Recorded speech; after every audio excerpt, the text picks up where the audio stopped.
So I've been wanting to do a video on Drake's new album, if first week, and if it did well or not, and if it's considered a flop or not. And with a lot of different numbers and stories going around, I was checking it out, and lo behold, Fantastic Hip Hop got a video about it.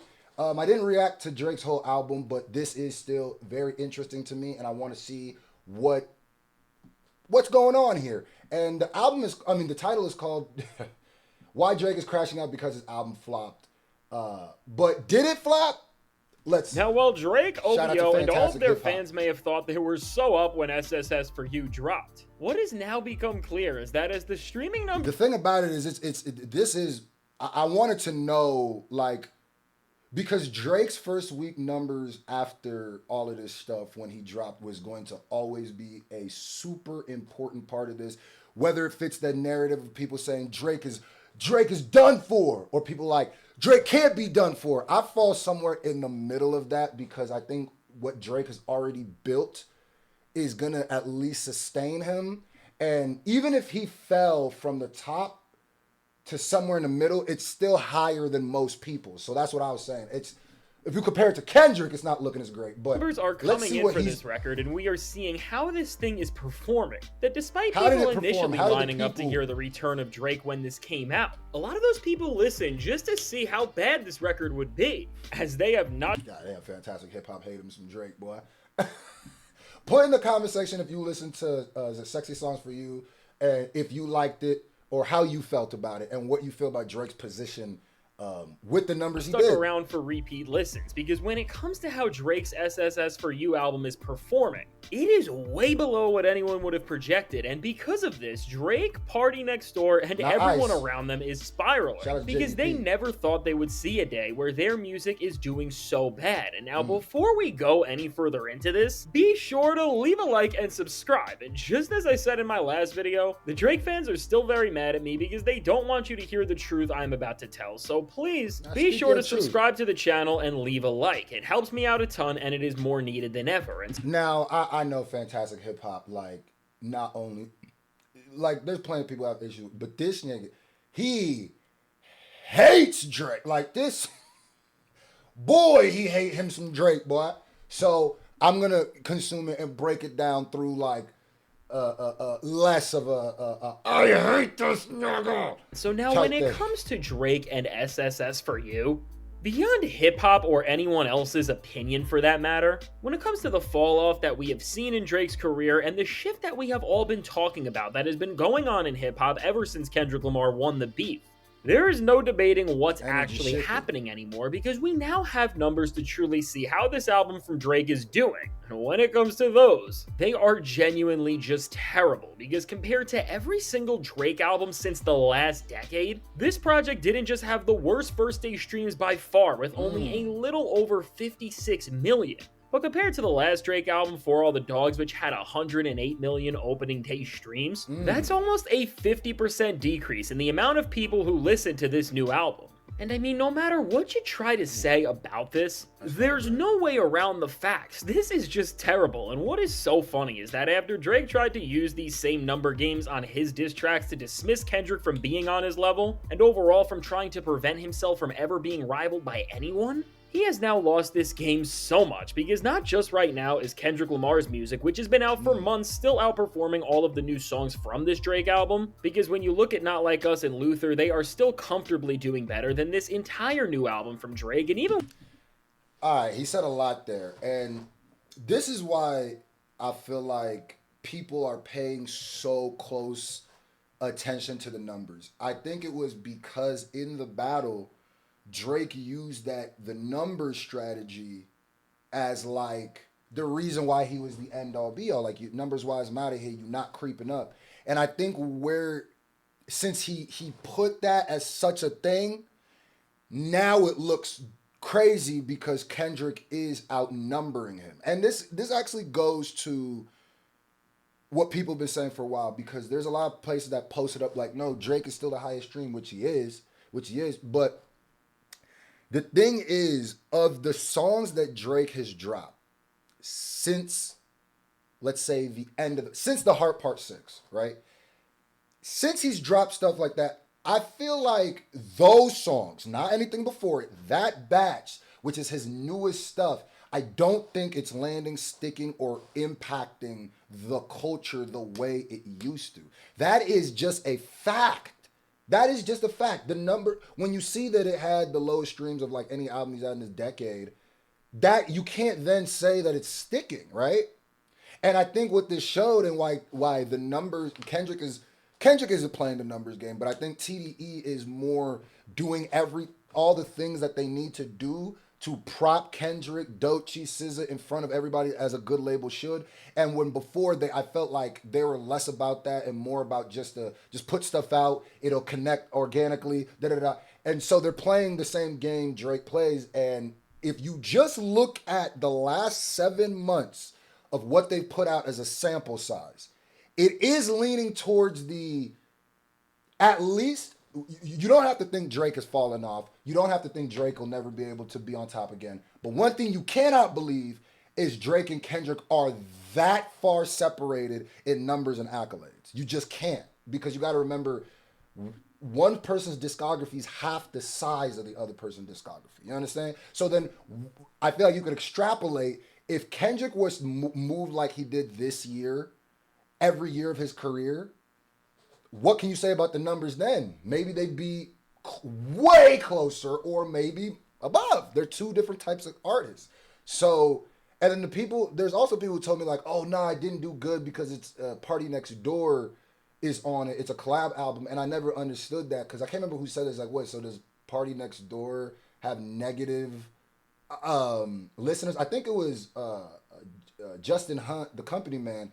He said, does he have negative listeners? So when you add him to an album, it makes Drake fans who would have listened to Drake not listen to Drake? That's what didn't make sense to me. But with 21 new songs out from it, Luther is still projected to take that #1 spot on the charts over every single one of them, which between this being a Kendrick song, and of course because it's a melodic-driven one that does such a better job at being an R&B song than anything on Drake's new record, it's really just so funny that this is the song specifically that is finally going to become a #1 record right now when Drake is competing with it in so many different ways. And from this to the fact that with over double the catalog size and a new album out, Kendrick Lamar is still outstreaming Drake, and he is just breaking all of his records, which is going to end up giving him the ultimate title you can get in this era, as Kendrick Lamar will be the first rapper to ever reach over 100 million monthly listeners. Oh, so and just this the fact that Kendrick has never... He's already done that. I already got a video about it, so this was before that. ...ever compromised his integrity to do this, and he now has almost over 20 million more monthly listeners than Drake has ever had in his peak. I mean, that is just surreal, and whether you want to talk about quality, impact, or just resort to numbers, Kendrick is really the greatest in any way you want to put it. And to quote Kendrick Lamar in his Super Bowl performance, what this is all showing is that no matter how Drake and his people try to rig the game, they just can't fake that influence. And now even if all of this makes Drake fans want to admit that Kendrick Lamar is Kendrick dressed like a top chef. That boy dressed like a gangster top chef. And goddamn, like he about to spin on something at 4. Then he got to meet up with Gordon Ramsay at 4:45. Like like he got to be at Hell's Kitchen at 5 o'clock, but he got to put something down at 3. You feel me? Like winning too much and that nobody can compete with him off of the momentum of the Super Bowl. I mean, even beyond the current king of rap, this album is still flopping when you go down the list of top artists right now, as again, from big names who just dropped like Bad Bunny, who is still outstreaming Drake in total, to somebody like The Weeknd, who made sure to let the world know that his new album, Hurry Up Tomorrow, still had the biggest streaming debut of the year so far over Drake and Party's project, which once again is just showing how beyond Drake and Kendrick, Drake is losing to so many other artists right now who he tried to diss, and when you compare Hurry Up Tomorrow, which is an amazing record, to SS For You, I mean, it's no surprise why this thing outperformed Drake's, because in every single aspect possible, this R&B album is an early album of the year candidate. And now beyond really who are arguably the biggest artists out right now, are we ever getting to GNX Deluxe? Is that just a myth? Was that just wishful thinking? It's starting to feel that way. It's starting to feel that way. In not just Kendrick, but also Bad Bunny and The Weeknd. If we look down, I also think there's some people who projected this album. There's somebody who said, oh, it was Ice. I said it earlier on the JBP show. He said that this was supposed to do 100,000 first week. And I was like, and there's a lot of people who were projecting low numbers like that. I was like, bro, if Drake not about to do 100,000 the first week. It wouldn't matter what that would be. If Drake did 100,000 with this album, then we just seen what? Like I never thought that, right? So, but 250 to me, first week. I think the only lower debut he had was honestly Nevermind. Unless I'm wrong of his recent stuff. We're not counting like Thank Me Later or stuff like that. I'm saying like of his more once he became Drake and caught that wind. I feel like down the list and really figure out how bad Drake is doing even more. His numbers are not just down for his own standards or when you compare them to the biggest stars out. But now so many other rappers and the recent work they have released has passed him by Drake has far, taken numbers as compared hit. to a He's, record of course, like taken Tyler the numbers hit. Creator's Chromacopia even. That record opened up with over 80 million streams on its first day, and with only 14 songs compared to Drake's 21, which makes a huge difference. And that's another reason why the GNX streaming anywhere near his months after it dropped with half the song, with I don't know if it's half, but with so many less songs, it makes it crazy. It don't matter where you fall in this battle. This is just analytical. This is just like hip hop news type stuff. Like, yeah, that's not the greatest first week for Drake, no matter how you cut it. Because let me find out what him and Future did first week. Because you can't just say it's just because when he does collab album. Because I'm pretty sure What a Time to Be Alive did crazy numbers. Compared to Drake's Shout out to 21, Tyler. which makes a huge difference. As the whole idea behind making an album this long is to make sure those streaming numbers stay high up in the first place. And even despite how now multiple West Coast rappers have Drake wiped down as from the quality to the impact and again. Yeah, honestly, I mean, What a Time to Be Alive did 334,000 the first week. So the thing Drake has always claimed, which are the numbers, even Tyler is winning against him in every single category now. Even beyond this, if we compare Drake to rappers who are decades into their careers like Eminem, his last album outperformed this Drake and Party record, and even funnier than this, just putting into perspective how much of a low Drake has reached. If we compare this collab album to another collab in Vulture's One, which had no support from the industry and was actively being prevented from staying on the charts and performing well, that still ended up outperforming this record from Drake and Party, and it did so for multiple days. I didn't know so really that. Just putting into perspective how bad this album is doing.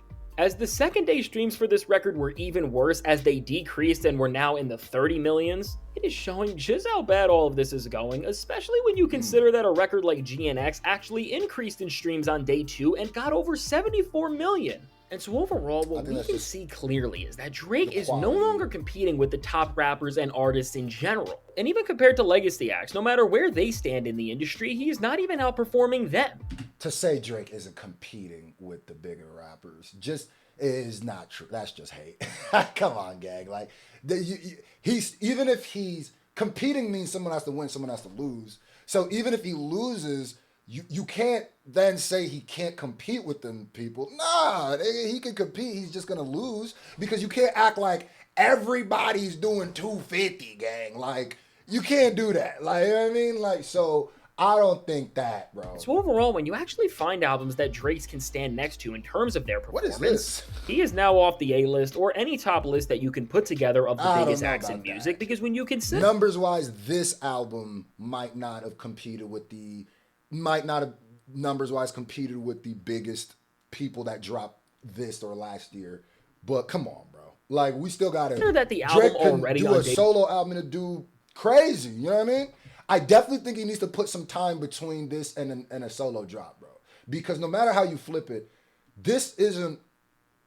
250 cool, but not for Drake. Like, is now doing this low. Drake. And Kendrick Lamar's old music is still outstreaming it with ease.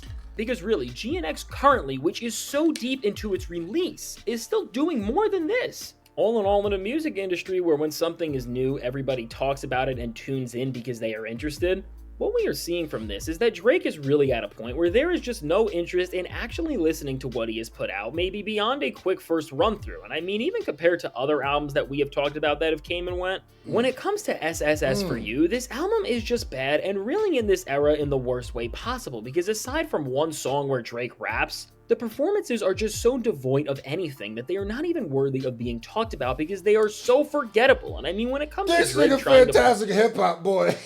digging into put out a record in this time Calm that could compete down. with everything in the industry, even for his new standards where the bar has already been so low. Deciding to make a record with this boring of music, especially after coming off the Kendrick beef, was one of the worst choices he could have possibly made, because really that is true. I think Drake doing this at the time is gonna resonate worse, right? Doing 250 right now for him is actually way worse than when he did I think he did 210. Honestly, never mind. But it's the eyes that are on him now. The what people are looking for. This is that. Yeah. He should have just waited. I think probably. the only difference between this album and For All the Dogs is that while both are terrible, at least on For All the Dogs, for the purpose of making an album where people would talk about it, from the features to all of the disses and along with all of the other things he was doing, while the music was not good, Drake at least knew how to make conversation about his music, no matter how good or bad it was. But here, the music is just so lackluster that beyond saying that and looking at its impact and effect on Drake's career like we are now, there is just nothing to actually make you think and talk about the greater portion of the music as a whole. And so with all of this, it's truly wild to say, but it's looking like Drake's run and everything. It is true. The most talked about thing that I've seen from this album is somebody who didn't listen to all the songs I listened to. The most talked about things was the Joe Budden diss, was Melissa Ford, and was the song named Brian Steele. I don't even think, I didn't hear a lot of people talking about the song, just the title name. So other than that, I haven't really heard too many people, and then Nokia. But that don't even feel as naturally impacting as Give Me a Hug did. So. He has ever represented really is over, because he just doesn't even have the ability anymore to make the masses want to listen to his music, because even compared to someone like SZA and the Lana Deluxe she put out for SOS, even a deluxe of an album that dropped years ago was able to outperform how this record did. And now with Drake losing to every single person pretty much who ever tried to create a problem with him, it's really just so telling about the moment we are at as a whole. And now as this record really has no popular songs so far, and again, the only conversations being had about it is how the Drake era is over and how bad and boring the record is, and there is nothing further going on, when more numbers for this album come out and we start to see how this thing ages, I am sure it's all going to get even more terrible. And while Drake fans and OVO are definitely going to try to deny the reality we are seeing, and they will make their same old excuses to defend the guy, which we are already starting to see, and with the narratives that are trying to get pushed, it really is just as bad of a way of taking an L as we saw when Drake lost to Kendrick but did not want to admit it with The Hard Part 6. And so all in all, when it comes to the failure of this project, and really, I mean, if you compare this release to when GNX came out, if you're really into hip-hop and music, you can tell the difference of when an actual album comes out that commands the attention of everyone in this era, and when something Kendrick was a surprise album too. You gotta remember that. As ridiculous and forgettable as SSS For You does. And so overall, while Drake fans are going to deny just how bad the downfall of Drake is in this time, and they will continue to make every other excuse for him than just admitting that the music is lackluster, right now we are currently seeing, and we'll only see more, that with this album, it's not just going to be the biggest flop of Drake's entire career, but it's going to be one of the biggest moments in hip-hop and music history. I think it did better than Honestly Nevermind, right? In terms of when everybody realized for good that an artist's run is over. And so now with all that said, let me know. Here's my thing, right? Is the Drake era over? That's more of a, I could do a whole video about that. That's a deeper question than just to answer. Okay. The Drake era meaning the era that Drake was, to me, the Drake era was like Hotline Bling, was like that Scorpion out, was Views Scorpion, where Drake was the hottest thing, the biggest thing, and you were doing songs like God's Plan, Hotline Bling, Kiki Do You Love Me, that type stuff, right? Is that era over? Yes, I believe that era's been over for a while though. Is Drake over? Like I said, I don't think Drake is ever going to be gone until he want to fully be gone. Is he at the position he was before? I don't believe it. But I fully can't even say that until I get a full solo album by Drake. But as of this moment, as of recording this, it doesn't feel, just culturally and numbers wise and impact, it doesn't feel like the Drake era of the past. It doesn't. Like, Drake gonna be around, but I don't think it's the Drake era.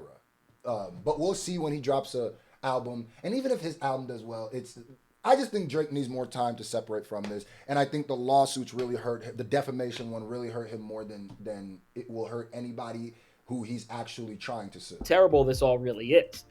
So, hey man, you let me know, and also numbers doesn't always say what's the best. Numbers aren't the most important thing, but this is an important story, and but the numbers do right now reflect, I feel like, kind of what the culture is feeling, and it's dope that the numbers are kind of behind pure hip hop at this moment. And maybe if Drake would have dropped a pure hip hop album, maybe that would have been better. I did say, we'll see, bro.